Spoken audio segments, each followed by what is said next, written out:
Le Hamas souhaite poursuivre les phases de l'accord de la trêve à Gaza. Le mouvement palestinien a appelé à la mise en œuvre de la deuxième phase de l'accord de trêve. Celle-ci prévoit entre autres la libération de tous les otages encore retenus en échange de celle des prisonniers palestiniens.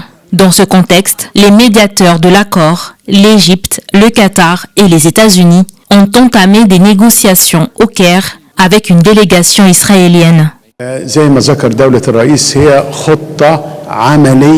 Nous travaillons à la fixation de l'accord du cessez-le-feu afin d'atteindre un arrêt complet de la guerre et de procéder à la libération des captifs et des détenus, ainsi qu'au retrait total des forces israéliennes de la bande de Gaza. Cependant, le gouvernement israélien refuse pour l'instant de passer à la deuxième phase de l'accord à partir de dimanche, comme le demande le Hamas.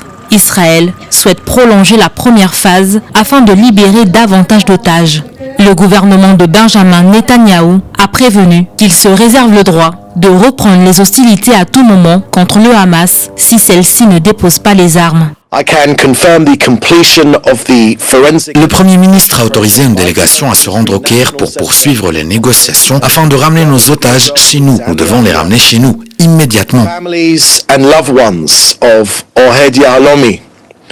Dans un message adressé aux participants du sommet de la Ligue arabe devant se tenir le 4 mars au Caire, le Hamas exprime sa volonté d'aller au bout des étapes restantes de l'accord de trêve devant mener à un cessez-le-feu global. Cette deuxième phase devrait aboutir au retrait complet des forces d'occupation israéliennes de la bande de Gaza.